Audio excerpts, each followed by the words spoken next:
Bitawan mo ako! Kunin mo na lahat ng pera ko! Huwag mo lang akong saktan! Wala ka nang magagawa. Akin ka.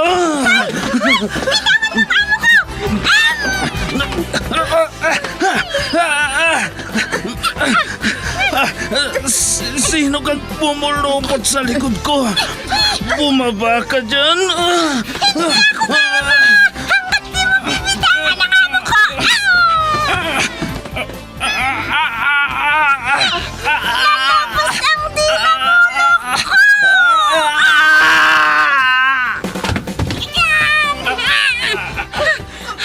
Ayan! Natumba na siya, madam! Salamat, Pepita! Salamat!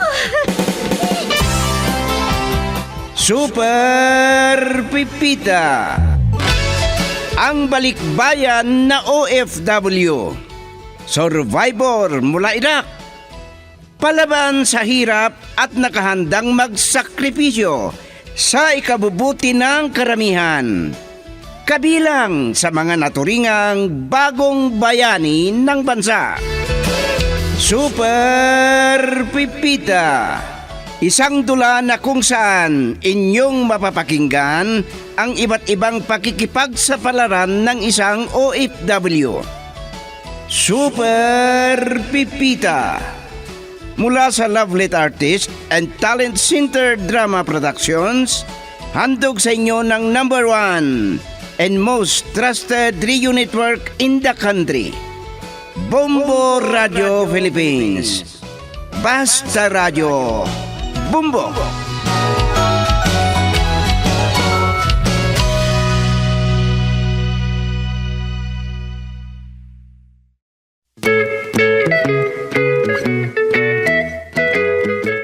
Ang nakaraan, hindi nagpahalata si Rado na nainis kay Conrado sa paghaharap nila dahil hindi makasingit na magsalita ang una.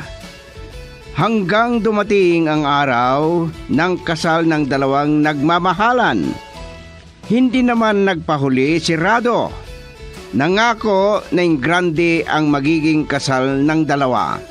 Pero noong nalaman niyang sa bahay nila Conrado titira ang mag-asawa, nagalit ito. At ngayon, narito ang karugtong ng isang linggong kasaysayan dito sa ating dula na pinamagatang Nagkatagpo na Magbalay. Dito sa ating dula, Super Pipita.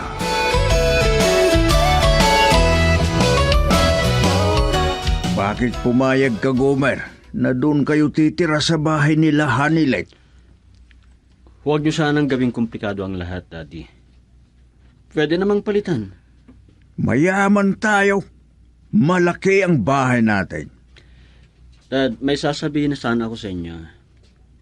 May natuklasan siya tungkol sa ating negosyo. Baka magagalit kayo kung imong kaisan niyo ni Daddy na makipagnegosyo sa inyo. Ay, hindi pwede. Hindi ako makakapayag kahit yan pang dahilan ng pag-awayan naming magbalae. Huwag naman sana. Yan lang ang dahilan ng pag-awayan yung magbalae. Hindi naman ipagpipilitan ni Daddy kung ayaw niya. Ito yung mungkahi lang. Kahit yan pang dahilan ng hindi pagtuloy ng inyong kasal. Di mas lalong hindi pwede, Daddy. Ilang araw na lang. Kasal na kami ni Hanilet. Tapos, may magaganap pang hindi pagkakaunawaan. Di ba? Ito yung matagal na nating hinihintay. Na maging manugang niyo si Hanilet. Nagsisising ako eh. Delikado yata to. Parang hindi nagbibiro si Daddy. Oo, totoo yung sinabi mo. Matagal ko lang gustong manugangin si Hanilet. Dahil bukod sa maganda ay matalino pa. Magaling pang magluto. Pero hindi ko naman siya mapapakinabangan. Sinabi ko naman sa inyo, Daddy. Pwede namang palitan ang aming tirahan.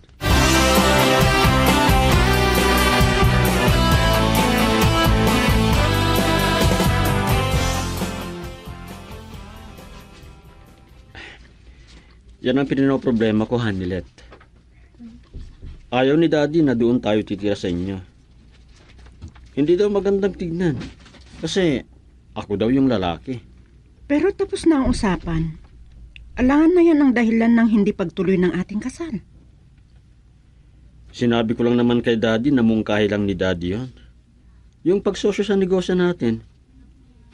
Ayaw niya, di huwag. Wala tayong magagawa. Si Daddy naman kasi. Kung ano-ano ang naiisip. Hayaan mo, kakausapin ko siya. Teka. Sandali lang. Parang hindi maganda yung magsumbong tayo eh. Hindi naman sumbong ito. Kakausapin ko lang. Nag-aalala ako. Baka hindi matuloy yung kasal natin. Ano ka ba? Simpleng problema lang yan. Matutuloy ang kasal natin. Matutuloy, Gomer.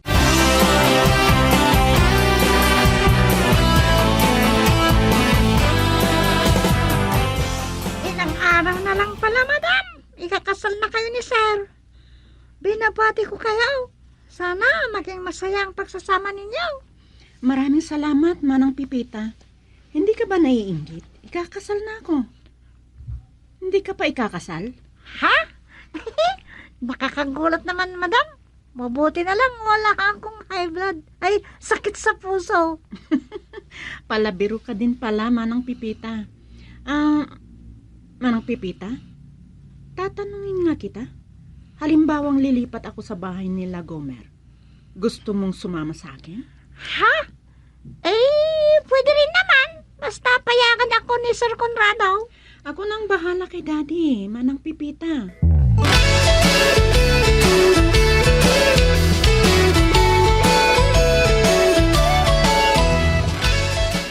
Kung lilipat ako ng ibang bahay, laring pinag-iba. Maalala ko, may naging amo akong ganon. Nung nakipag-asawa ang dalaga kong amo, sumama ako sa bahay ng naging asawa niya. Kung yan ang gusto, wala akong magagawa. Gaya ng sinabi ko, walang pinag-iba. Kung gaano kadaldal si Sir Conrado, ganon din daw si Auntie Rada. Hindi lang daw. Talagang narinig ko kung gaano kadaldal. Pero, alam niya ang nararapat.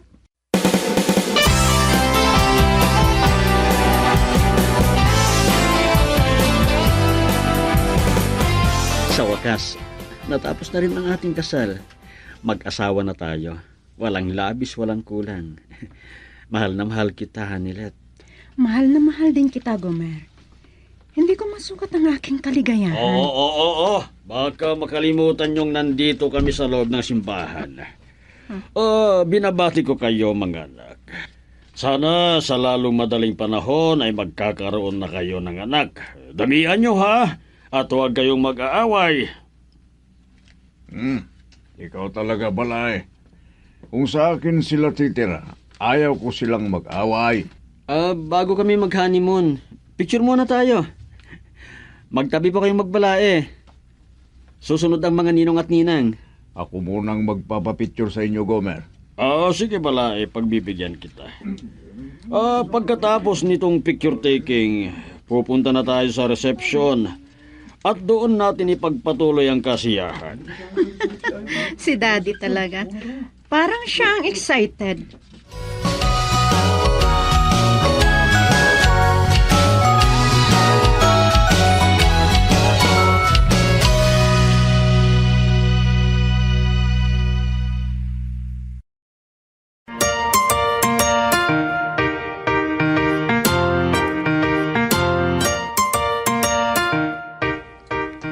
Pipita, maaga pa pero nakaluto ka na ng almusal.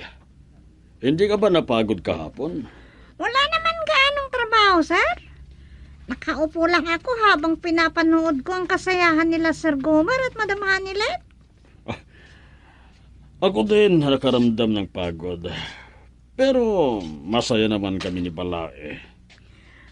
Natutuwa nga akong nanonood sa inyo. Para kayong mga ikinasal.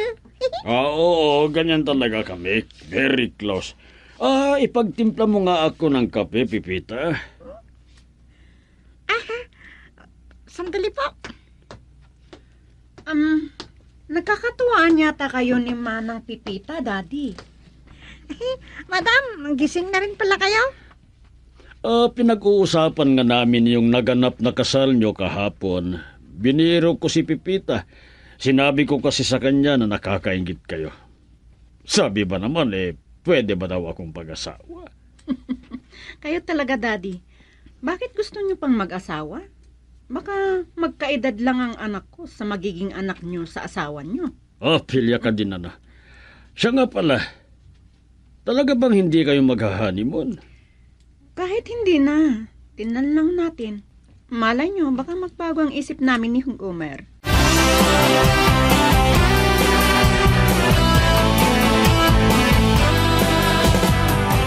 Muntik ko nang makalimutan. Kinasal pala sila Gomer at Hanilet kahapon. Naninibago ako. Mahirap palang mag-isa. Kasalanan ko din ito. Ako ang nagpumilit sa aking anak na gusto kong manugangin si Hanilet. Pero, hindi naman sila titira dito.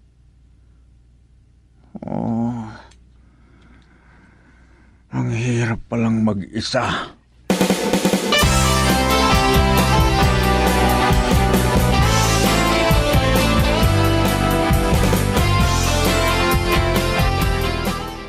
Ngayong mag-asawa na tayo, sabay na tayong papasok sa trabaho.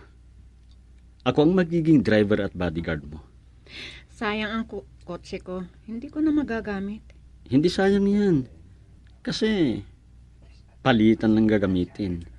Ihatid mo muna ako sa opisina bago ka pumasok sa opisina niyo ni Mami, ha? May naalala pala ako. Yun bang sinabi ni Daddy na pag-isahin na natin ang ating negosyo? Natakot yata si Daddy, kaya nasabi tuloy na nagbibiro lang.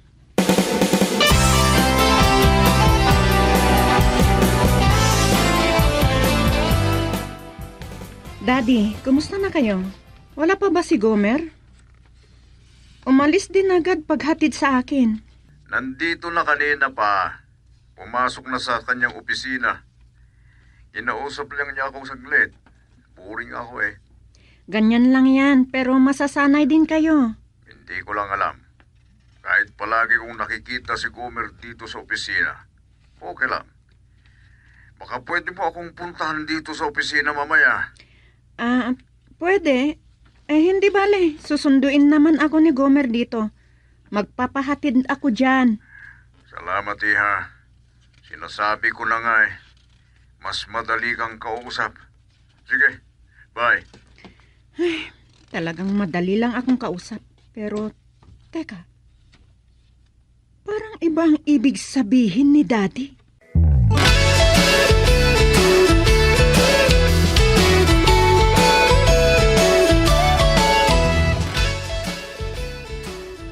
Pipita, halika nga rito.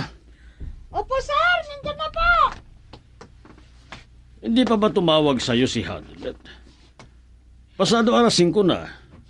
Wala pa silang mag-asawa. Hindi naman sila tumawag sa akin, sir. Baka nasa daan na ang mga yun. Na-traffic lang siguro. Sigurado ka? Hinulaan ko lang po. Kapag ako ang kausap mo, siguraduhin mo ang sasabihin mo sa akin, ha? Alam mo, kaya yumaman ako. Sinisigurado ko ang aking mga ginagawa. Walang maitutulong yang hula-hula. Pero may hinala ako. Sir, wala na ba kayong sasabihin sa akin? Wala na. Meron pa ba? Ha? Ikaw, may sasabihin ka ba sa akin? Ha? Wala akong sasabihin sa inyo, sir. Sige, sir, ihahanda ko ng hapunan natin. Iwanan ko na nga lang si sir. Baka marami na lang sabihin na hindi ko alam kung ano.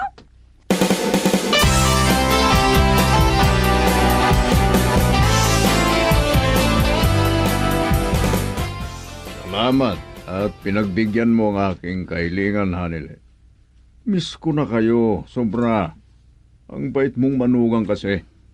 Sinabi ko kay Gomer na tumawag kayo sa akin.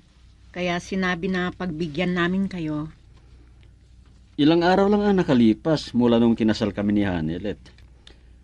At ilang araw lang na hindi ako natutulog dito sa bahay. Lagi naman tayong nagkikita sa opisina.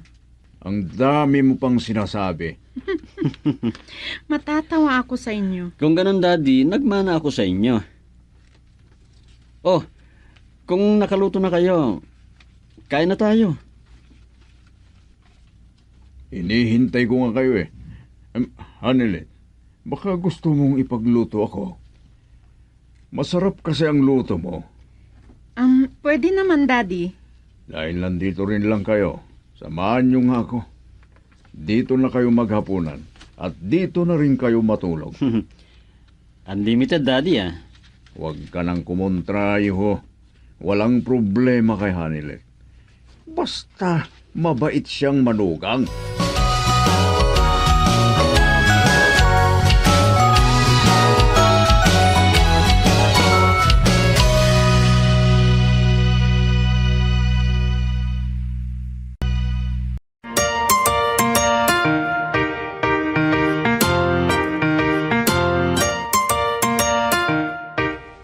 Madam, kayo pala ang tumatawag sa cellphone ko? Mabuti at narinig mo ang cellphone mo na tumunog. Kon kasi, napasubo ako. Bahala ka nang magpaliwanag kay Daddy, ha? Ano? Anong ibig mong sabihin? Kanino kayo napasubo? Kay Mami nga. Andito ako sa bahay nila Gomer ngayon. Tumawag kasi kanina sa akin. Ang sabi, pasyalan namin siya. Nung nandito na kami, pinagluto niya ako. At syempre, dito na kami maghapunan. Walang masama, madam. Ang masama, pinapatulog kami dito. Ay, walang masama, madam. Sa bagay, ikaw na ang bahalang magsabi kay Daddy, ha? Opo. Pinatay na niya ang cellphone. Bakit kaya hindi si Sir ang kanyang tinawagan?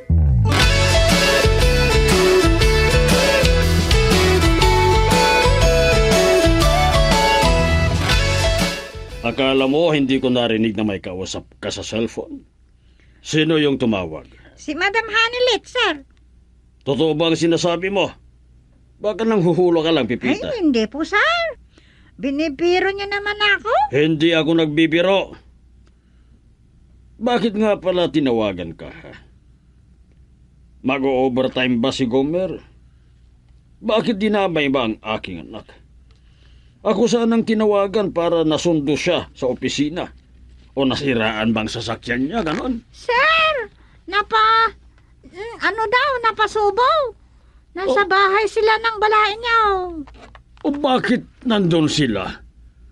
May masama bang nangyari sa kanya?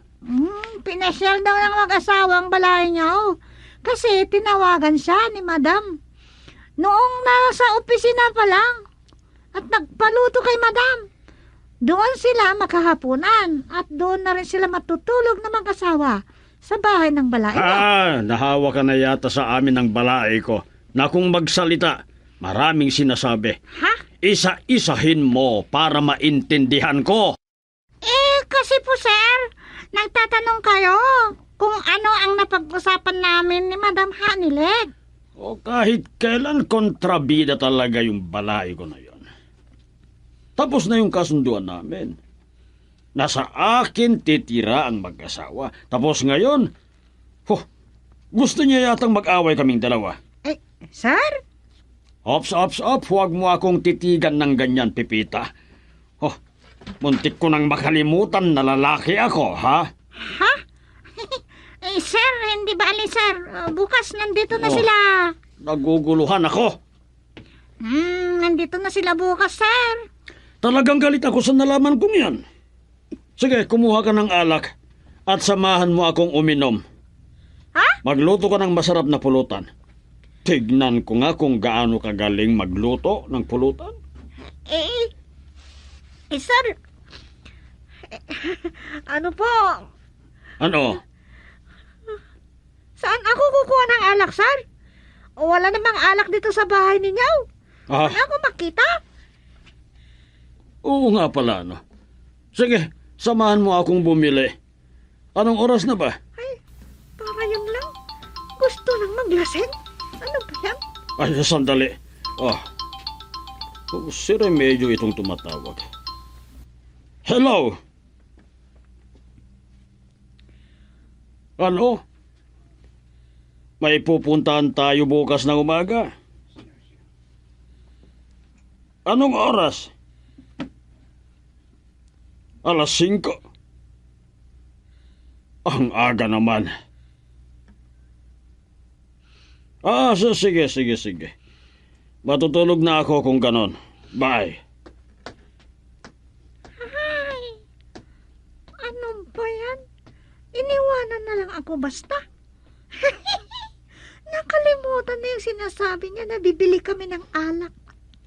Mabuti na lang may tumawag na kaibigan niya.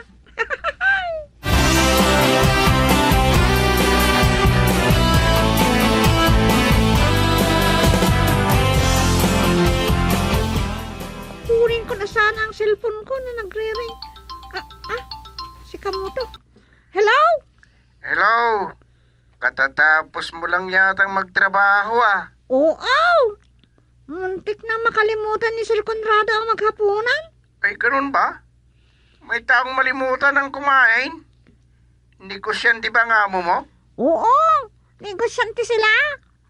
Hindi ba alay, may asawa na si Mama Anilet. Si Sir Gomer. May negosyo sila ng daddy niya. Ay, nakipag-asawa na palang amo mong dalaga? Hindi ko ba nabanggit sa'yo? O nakalimutan mo? Ay, hindi ko maalala. Ay, siya nga pala. Tumawag pala ako sa'yo para kumustahin ka. Okay lang naman ako. Yan lang. Walang problema sa mga amo ko. Okay lang ako. Pero, madaldal ang amo ko. Pero, hindi ko dapat problemahin yun, Kamutaw.